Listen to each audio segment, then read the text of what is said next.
Pues buenas tardes, nos encontramos con el líder social Tranquilino Lagos. Tranquilino, pues toda la gente política, reporteros, medios, te conocen como un líder social, pero me gustaría que nos platicaras cómo inicias, quién es Tranquilino Lagos, cómo llega, su juventud, su activismo, para que la gente, no nada más de Los Reyes, sino también de toda la zona mexiquense, te conozca y pues llegues hasta ellos, ¿no?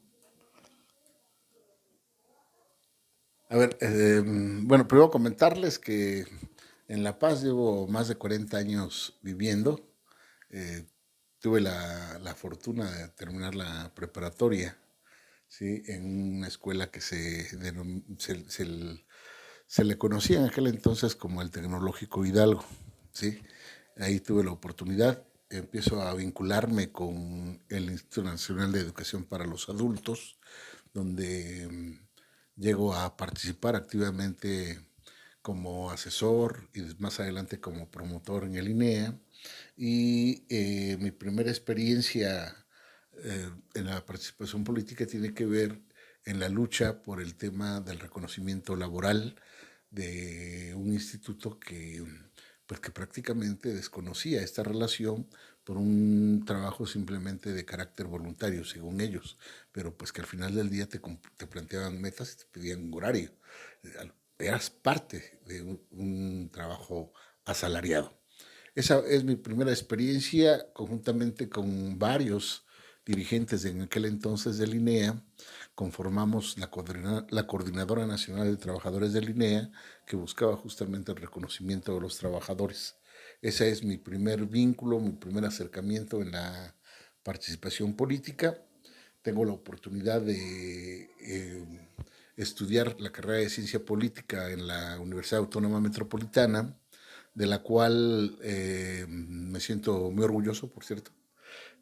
Me empiezo a vincular al movimiento estudiantil, me toca participar en la huelga del Situam en aquel entonces, estoy hablando de aproximadamente entre lo que es el 83 más o menos, por ahí, por esos años, y participando políticamente en la UNAM, además de traer una buena relación académica, pues siempre fue muy inquieto a la parte social, me empezó a vincular a los primeros círculos de estudio, a participar activamente en el movimiento estudiantil. Estamos hablando de la época de los 80, principios de los 80, donde todavía estamos imbuidos en el contexto de las revoluciones triunfantes en Nicaragua, el tema de Cuba sigue siendo pues el paradigma por el cual hay que luchar en este país.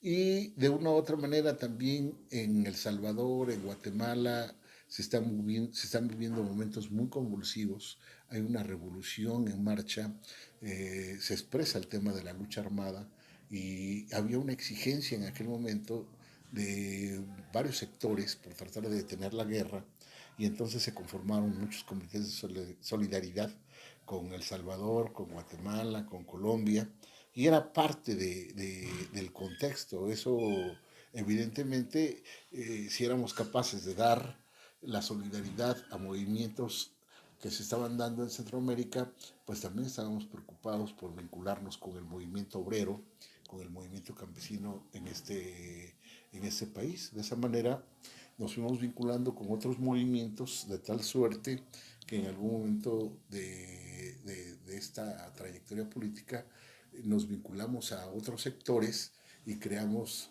la unidad Obrero Campesino Popular, UCP 28 de febrero. Esa fue una primera organización. Teníamos vínculos con campesinos de la Huasteca hidalguense, de San Luis Potosí, de Veracruz, ¿sí? Particularmente con la Huasteca. Teníamos vínculos con organizaciones de Guerrero, de Veracruz, y eso nos fue generando una especie como de compromiso con el movimiento, porque planteábamos entonces que el ser estudiante que el estudiante tenía que jugar un papel histórico en esa época, que era ser aliado de las luchas populares, que nuestros centros de enseñanza tenían que ser como, finalmente, como lugares donde estos sectores podían encontrar eco en sus denuncias, que no era para menos. Estamos hablando donde todavía el régimen priista utilizaba la represión de manera muy fría, de manera muy fuerte. Había lugares en el país donde se practicaba el tema de la desaparición forzada, el tema de la persecución, la muerte selectiva de los dirigentes, porque era el contexto que se estaba viviendo en ese entonces. ¿Sí? De esa manera también nos fuimos vinculando a otros movimientos y tengo que decirlo, llegó también un momento en que nosotros considerábamos que estaban dadas las condiciones para hacer la revolución en este país y no dudamos un segundo por incursionar en en esas historias que en aquel entonces pues era una especie como de sueño, pero que el sueño al final del día se convertía en pesadilla, ¿no? Porque cuando de repente te das cuenta que tienes amigos desaparecidos, que tienes amigos muertos o que tienes compañeros encarcelados, pues no era nada agradable. Al final del día, yo te puedo decir que esa parte del movimiento la vivimos muy intensamente. Fui un estudiante muy solidario con los movimientos sociales, ¿sí? Nos la vivíamos en los plantones, ¿sí? De la catedral, de la famosa Plaza de la Solidaridad. Hacíamos campamentos con los campesinos de Veracruz, de Hidalgo. Esa fue una parte que nos sensibilizó mucho, ¿no? Yo tuve la oportunidad de recorrer una parte de la sierra de Atoyac, conociendo sobre todo los estragos de lo que había sido la guerra en contra de Lucio Cabañas, en el Quemado, en muchos lugares donde había testimonios, porque esa era parte de como una encomienda, tenía también la de ir levantando un censo de los desaparecidos en la época de los 70s. O sea, había una memoria fresca ahí que te decía pues que esa gente no podía quedar en el olvido y pues que había que reivindicarla, de menos que el Estado, el gobierno, reconociera que era el responsable de la brutal represión de aquel entonces, en donde había más de 810 desaparecidos por motivos de la guerra sucia.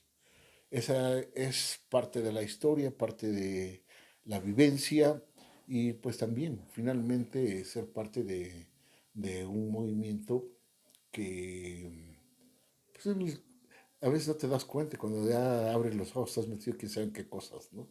¿Qué te puedo decir? Son de las cosas que a veces uno tiene que guardar mucho silencio, pese a que ha pasado mucho tiempo por un tema de respeto a las organizaciones revolucionarias y también dijéramos estila que ese tipo de cosas no se platican, no se dicen, pero pues puedo presumir que soy sobreviviente de una época de la guerra sucia donde salí adelante y sobreviví, ¿no?